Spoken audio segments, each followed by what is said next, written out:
We are in Venice, Louisiana tonight, a place known as the end of the world, affectionately so. It's at the mouth of the Mississippi River, just about the closest place in the continental United States to the oil spill that's currently gushing from the Deep Horizon well, a mile below the surface of the Gulf of Mexico, just about 9 miles off the coast here. A 2,000 square mile oil slick threatening to devastate these ecologically fragile coastal wetlands.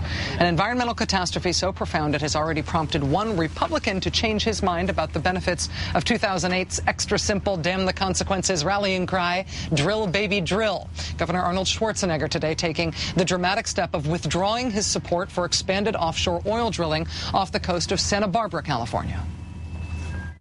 I see on TV the birds drenched in oil, the fishermen out of work, the massive oil spill, oil slick destroying our precious ecosystem. They would not happen here in California.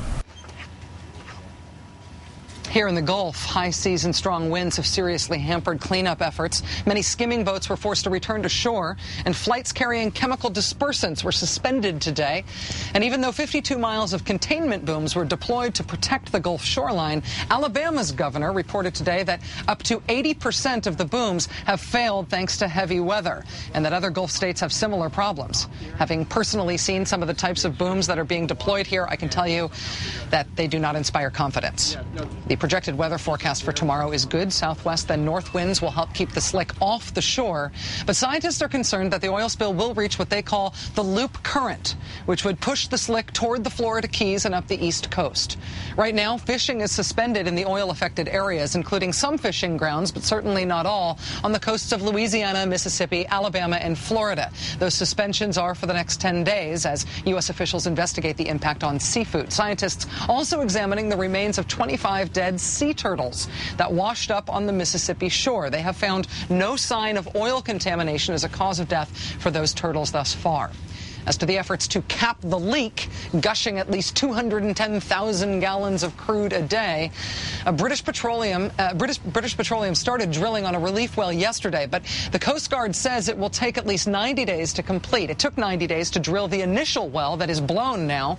Drilling these relief wells is expected to be no easier. Tomorrow, BP hopes to roll out the first of 3 containment domes to be lowered on top of the 3 leak sites so the escaping oil can be funneled to the barges on the surface. They hope to have these containment domes operating within a week, even though they've never been tried before on a leak so big and so deep. A robotic submarine is pumping out chemical dispersant at the leak site, but BP is waiting for a visual overflight submarine to try and install a shutoff valve at the end of one of the leak points today. No word yet on the results of that attempt. Both the CEO and the chairman of British Petroleum met with members of the Obama administration today, and BP and Transocean officials are slated to brief the House Oversight Committee on the spill tomorrow. Expect fireworks. Joining us now in Venice, Louisiana, is Brian Williams, of course, the anchor and managing editor of Nightly News. Brian, thanks very much for your time. Thanks for having me. What can you add to our reporting about the containment efforts thus far? Well, I can add something I learned from the head of Wildlife and Fisheries here in Plaquemines Parish, where we are. They have decided, and they've shared their plans with President Obama, to make a beachhead, to string together a daisy chain of barges, fishing boats, and booms, however unready those booms, as you properly note, may be, to try to put up a wall. This official said to me, we're not going to let this oil in our estuaries. They are quite excited by the kind of slow eastward movement. We had a kind of happy coincidence today. It's being held offshore by currents and winds. But as someone put it, it's not like they're dodging a bullet. It's like the bullet is getting bigger offshore. Yeah. This slick is the size of Delaware. There's no other way to put it. We keep hearing that this deep water drilling itself is almost the cutting edge of man's technological capability. It's like they talk about it as being similar as a technological feat to getting a man into space. Have we created a problem with that amazing technology, though, that we don't know how to solve? Does anybody know what the full impact of this is going to be? Do we have advanced technology to try to stop it? I think we've, by definition, reached the outer limits of that technology. Yeah. By the way, we have done bugs in Louisiana the greatest favor by turning on lights. This is their happiest habitat. But I think we've reached the edge. You're going to drill a mile down. You have a blowout preventer that has so far been prevented from stopping this at the wellhead.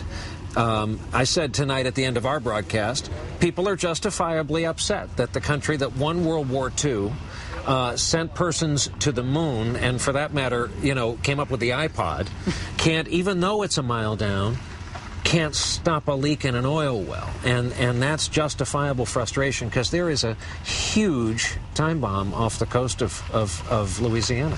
Politically and strategically, obviously the decision made in the wake of the Exxon Valdez disaster that an oil company that spills is responsible for the cleanup. Right. We hear when government officials talk to us about that fact, and we're going to have the EPA Administrator Lisa Jackson on with us in just a moment, we hear almost an admission that the oil companies know more than the regulators. Almost an admission that on the company side of it, that's where the real expertise lies. And the government officials that are supposed to be overseeing the companies when they do this may be at a technological disadvantage. Is that something that can ever be remedied? Is that, in fact, the same problem that we've got on Wall Street with the SEC trying to regulate derivatives they don't understand? And we just came out of an administration, and a Republican friend reminded me today, he said, tell all your Democratic friends, when we appointed members of industry, former members of industry, as regulators, in some cases it's because only those who have walked the walk, drilled the wells, been down, know from what it's like to drill a mile down under the surface of the water, can know best how to turn around, know the industry and trade secrets. A side issue, probably, but this is terribly urgent. And the lessons learned here, this could be, as you've noted, a disaster exceeding that of the Valdez. You spent so much time covering Katrina. When you think about this same area, Plaquemines Parish, so devastated by Katrina, not just New Orleans, but these low-lying parishes as well. Can you get a sense, can you start to estimate, just from being here, talking to people who've been through both of these disasters, about the comparative scale? Well, I'll tell you, I keep thinking, after Katrina, people could still work. This may... all these shrimpers can't work. That's what they do. It's such a noble, incredible profession. When they go in season, they go 5 to 7 days out at a time, 24/7. And no one thinks about them when ordering shrimp cocktail at a New York restaurant. But this is what makes Gulf shrimp. It's what makes it the best in the world. These people are the best in the world at it. So this is going to be a slower Katrina. People, by the way, are already, tiring and moving on, because this is like a slow-moving hurricane taking its time offshore. It's getting bigger during that period. So I think this is going to have a colossal effect. That if it hits the tip of one estuary, you've seen already the wildlife around here. Catastrophic. There's a reason Teddy Roosevelt used to come down here. The connectivity of the ecosystems down here is one of the things we're able to go out today with a sport fisherman who showed us some of the areas that he fishes, and talking about the connectivity of those estuaries, that you really can't isolate one thing from another down here. It's terrifying and incredibly impressive. Brian Williams, thank you so much for your time. Appreciate it. Good luck with our friends here. They're all on union wages, so they're making a killing here. Okay. It's great.